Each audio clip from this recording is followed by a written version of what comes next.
ልጆቹን አስገድዶ ደፍሯል ተብሎ ተከሶ የነበረው አባት ፍርድ ተሰጠ።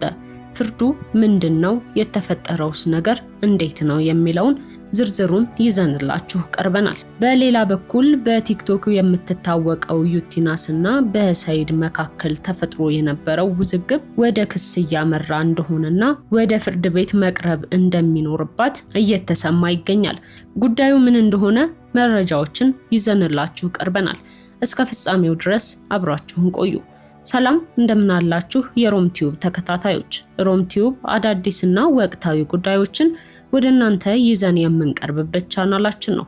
አዘጋጅቼ የማቀርብላችሁ ሮማን ጌቴ ነኝ። ሮም ቲዩብን ሰብስክራይብ፣ ሼር፣ ላይክ እና ኮሜንት እያደረጋችሁ አብራችሁን እንድትሆኑ እንጠይቃለን። ወደ ዝግጅቱ እንለፍ።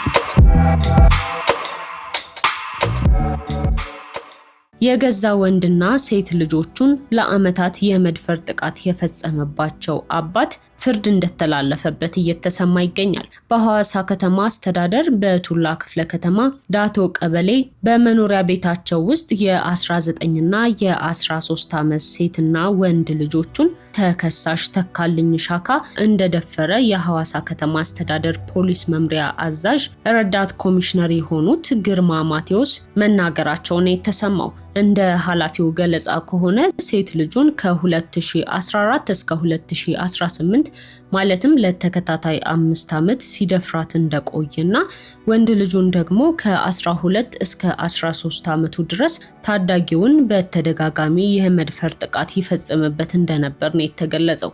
አባት የተባለው ተከሳሽ ተካልኝ ሻካ ልጆቹ ላይ ጥቃት የሚፈጽመው እናታቸው በሌለችበት እየጠበቀና ገላቸውን እኔ ነኝ የማጥባቸው በማለት ልጆቹን መድፈሩ ነው የተረጋገጠው። ተከሳሹ ታዲያ ነውረኛና የማህበረሰቡን ወግና ልማድ በተጻረረ መልኩ በለጋ ዕድሜያቸው ይህን አስነዋሪ ድርጊት ይፈጽምባቸው እንደነበር ነው እየተጋራ ያለው። በተደጋጋሚ የመድፈር ጥቃት መፈጸሙን ጥቆማና ክስ ማመልከቻ ታህሳስ 8 ቀን 2018 ዓ.ም ነበር ለፖሊሶች የደረሰው። ታዲያ ወደ መኖሪያ ቤታቸው በመሄድ ማጣራታቸውና የሕክምና ማስረጃ ሙሉ ለሙሉ መገኘቱን የተረጋገጠው። ከዛም በኋላ ነበረ የግብረ ስጋ በደልና በወንጀል ሕግ ቁጥር 631 የሚፈጸም የግብረ ሰዶም ድፍረት ወንጀል በመጥቀስ ክስ መስርቶባቸው ነበር። ክሱን ሲከታተል የቆየው የሐዋሳ ከተማ የመጀመሪያው ደረጃ ፍርድ ቤት የካቲት 27 ቀን 2018 ዓ.ም በዋለው ችሎት ተከሳሽ የፈጸመውን ድርጊት በልጆቹ ላይ ከፈጠረው ከባድ ሐዘን፣ ጭንቀትና ፍርሃት እንዲሁም የአእምሮ ጉዳት ግምት ውስጥ በማስገባት ተከሳሽን ያስተምራል፣ ሌሎችንም ከመሰል ድርጊት ያስጠነቅቃል በማለት በእድሜ ልክ ጽኑ እስራት እንዲቀጣ የተወሰነበት መሆኑን ረዳት ኮሚሽነሩ አሳውቀዋል። ይህ ጉዳይ ይፋ ከሆነ በኋላም ታዲያ አስተያየቶች እየተሰጡበት ሲሆን በርካቶች የአእምሮ ጤንነቱ የሚያጠራጥር ነው፣ መመርመር ይገባዋል ሲሉም እየተሰማ ይገኛል። አንድ አባት እንዴት በልጆቹ ላይ ይህንን ይፈጽማል? አእምሮውስ እንዴት ጤነኛ ነው ሊባል ይችላል? ምን አይነት ቅጣትስ ያስተምረዋል? ሲሉ ብዙዎች አስተያየታቸውን እየሰጡ ይገኛሉ። እናንተስ በዚህ ጉዳይ ላይ ምን ትላላችሁ? ሐሳባችሁን አጋሩን። ወደ ሌላኛው መረጃ እንለፍ።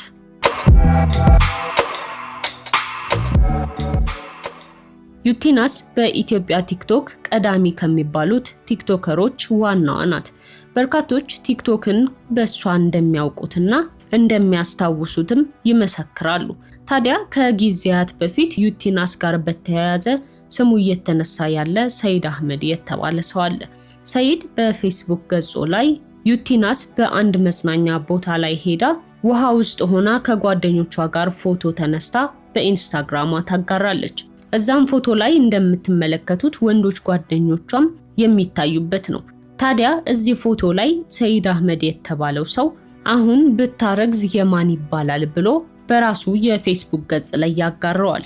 ዩቲናስም ይሄንን ካየች ከቀናት በኋላም የሱን ፎቶ 3 ስልክ ሰርቆ ተሰውሮብን ነው አፋልጉን ስትል በኢንስታግራም ገጿ ላይ ማጋራቷና ልጁ ከዚህ በፊት ላደረኩት በቀል ነው ይቅርታ ካልጠየቀችኝ ሲል መናገሩና ይህ ጉዳይ ደግሞ መነጋገሪያ አድርጓቸው እንደነበር ይታወሳል።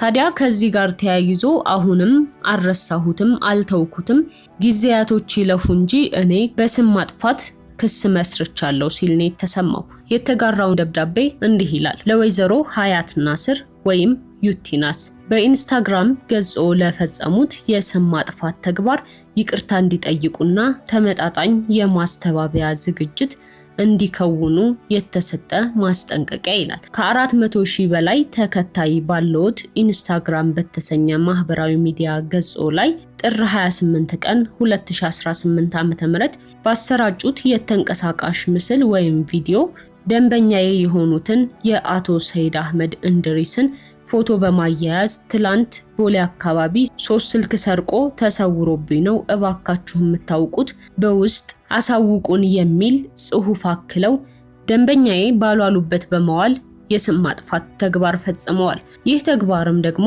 በማህበራዊ ሚዲያ ላይ እንዲሁም በሚያውቋቸው ሰዎች ዘንድ መነጋገሪያ ሆኖ ሰንብቶ በደንበኛዬ ማህበራዊ ግንኙነት እንዲሁም መልካም ስምና ዝና ላይ አሉታዊ ጫና ፈጥሯል። በዚህም ምክንያት በደንበኛዬ ላይ የማይተካ ጉዳት አድርሰዋል። በመሆኑም የፈጸሙት የስም ማጥፋት ተግባር ከህግና ሞራል የሚጻረር መሆኑን ተረድተው ይህ ማስጠንቀቂያ በደረሰው 5 የሥራ ቀናት ውስጥ ማስተባበያ ዝግጅት እንዲከውኑ አሳስባለሁ። ነገር ግን ይህን የማያደርጉ ከሆነ ጉዳዩን ወደ ፍርድ ቤት በመውሰድ በህግ አስገዳጅነት የሞራል ካሳን ጨምሮ የማስተባበያ ዝግጅት እንዲከውኑ ለመጠየቅ የምገደድ መሆኑን እገልጻለሁ። በእርስዎ ድርጊት ምክንያት ደንበኛዬ የሚያወጡትን የዳኝነት ክፍያ፣ የጠበቃ አበልና ሌሎች ወጪና ኪሳራዎችን በሙሉ በህግ የምጠይቅ መሆኑን አውቀው በተባሉት የጊዜ ገደብ ውስጥ ይቅርታ እንዲጠይቁና ተመጣጣኝ የማስተካከያ ዝግጅት እንዲከውኑ ይህ የመጨረሻ የህግ ማስጠንቀቂያ ተሰጥቶታል ሲል ማህተም የተመታበት ደብዳቤ ተጋርቷል። ይህ ደብዳቤ እንግዲህ ቀኑ ላይ እንደሚያሳየው በ14 6ኛ ወር 2018 የተጻፈ ደብዳቤ ነው። ይህም ማለት ከ14 ቀናት በፊት ማለት ነው። ሆኖም ሰይድ አህመድ በይቅርታ እንዲታለፍ ቢፈልግም ነገር ግን ለይቅርታውም ዝግጁ እንዳልሆነችና በቦታው ስላልተገኘች አጠናክሬ ወደ ክሱ የሚሄድ መሆኑን አሳውቃለሁ ሲል ሐሳቡን አጋርቷል። ለዛሬ ይዘንላችሁ የቀረብነው ይህ ነበር።